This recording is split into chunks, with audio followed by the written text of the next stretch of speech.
मानवी शरीरासाठी दूध हा अत्यंत महत्त्वाचा पदार्थ आहे. कारण मानवी शरीरासाठी आवश्यक असणारे सर्व घटक यात आहेत. म्हणून दुधाला पूर्णान्न म्हटले जाते. परंतु आपण कोणते दूध पितो याला महत्त्व आहे. कारण दूध हे 2 टाईपचे आहे, A1 टाईपचे आणि A2 टाईपचे. तर संकरित गाईचे दूध हे A1 टाईपचे असते आणि देशी गाईचे दूध हे A2 टाईपचे आहे. नमस्कार, मी डॉक्टर PR सुरासे, निवृत्त पशुधन विकास अधिकारी. सांस्कृतिकदृष्ट्या आपल्या देशात गायीला खूप महत्त्व आहे. आपल्याकडे 2 प्रकारचे गायी आहेत, संकरित गायी आणि देशी गायी. संकरित गायी म्हणजे होस्टिन फ्रिजन आणि जर्सी, आणि देशी गायी म्हणजे गीर, साहिवाल, खिल्लार, देवणी, डांगी, राठी, थारपार, लाल कंदार, कॉंक्रेज अशा प्रकारच्या महत्त्वपूर्ण गायी आहेत. तर यापैकी गीर गाय ही अत्यंत महत्त्वाची आहे. तर मी तुम्हाला संकरित गाय आणि गीर गायीमधील फरक मुख्यत्वे करून सांगणार आहे. संकरित गायीचे दूध हे A1 टाईपचे असल्याने या दुधामुळे मानवी शरीरास हृदयरोग, डायबिटीज, BP आणि कॅन्सर यासारखे आजार होऊ शकतात. या दुधामुळे, संकरित गायीच्या दुधामुळे मानवी शरीरात आतून सूज येते. तसेच शरीरातील पॅन्क्रियास, लिव्हर, किडनी यासारखे अवयव हे कमकुवत होत जातात आणि या दुधामुळे शरीरातील कोलेस्ट्रॉल हे वाढते. याच्या अगेन्स्ट देशी गाईचे दूध म्हणजे गीर गाईचे दूध हे A2 टाईपचे आहे आणि या दुधामुळे मानवाला हृदयरोग, डायबिटीज, BP आणि कॅन्सर यासारखे आजार होत नसल्याचे दिसून आले आहे. तर या दुधामुळे शरीरातील कोलेस्ट्रॉल हे कमी होते. तसेच या देशी गाईच्या दुधामध्ये व्हिटॅमिन B12 आणि ओमेगा 3 असल्याने मानवी मेंदूसाठी ते अत्यंत लाभदायक आहे. यावरून आपल्या लक्षात आले असेल की संकरित गाईच्या दुधापेक्षा गीर गाईचे दूध हे आपल्या शरीरासाठी अत्यंत फायद्याचे आहे.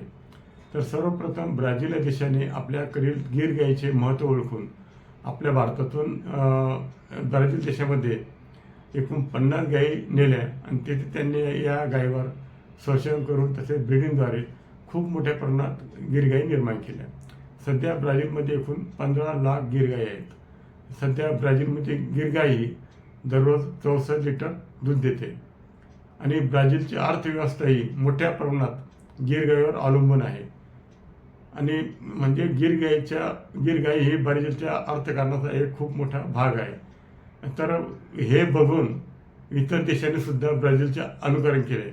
म्हणजे फ्रान्स आणि अमेरिकेमध्ये सुद्धा मोठ्या प्रमाणात गीर गायी सांभाळल्या जात आहेत आणि आपण आपल्याकडे संकरित गायीचा प्रोग्राम राबविला आणि आपल्याकडे संकरित गायी खूप मोठ्या प्रमाणात वाढविल्या. ही चूक आपली झाली आहे आणि शासनाच्याही ही चूक आता लक्षात आली आहे. त्यामुळे शासन पण आपल्याकडे गीर गायी वाढण्यासाठी प्रयत्नरत आहे. आपल्याकडे महाराष्ट्र पशुधन विकास महामंडळ अकोला ही संस्था आपल्याकडे गीर गायी वाढण्याचे प्रयत्न करीत आहे. या संस्थेमार्फत पशुवैद्यकीय केंद्रांना मोठ्या प्रमाणात गीरच्या, देशी गायीच्या रेतमात्रा पुरवठ्या दिल्या जातात.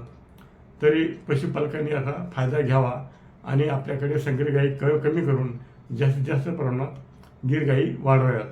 हे पशुपालकांच्या फायद्याचे आहे. कारण गीर गायीला संकरित गायीपेक्षा चारा कमी लागतो. ते अतिशय काटक आहे आणि तिचे दूधही घट्ट असते, वारंवार आजारी पडत नाही. तसेच आपल्याकडे गीर गाईचे दूध हे 70 रुपयापासून ते 250 रुपये लिटर या भावाने विकले जाते आणि तूप हे 3000 रुपयापासून ते 5000 रुपये किलो या भावाने विकले जाते. आता सध्या मार्केटमध्ये लोक याची खूप चौकशी करतात, परंतु लोकांना मार्केटमध्ये हे दूध आणि तूप मिळत नाही. म्हणून पशुपालकांनी याचा विचार करून आपल्याकडे संकरित गायी या कमी कराव्यात आणि जास्तीत जास्त प्रमाणात आपल्याकडे गीर गायी वाढवल्या पाहिजे. याकडे पशुपालकांनी लक्ष द्यावे. हा व्हिडिओ आपणास आवडला असल्यास जास्तीत जास्त लाईक करा आणि शेअर करा. धन्यवाद.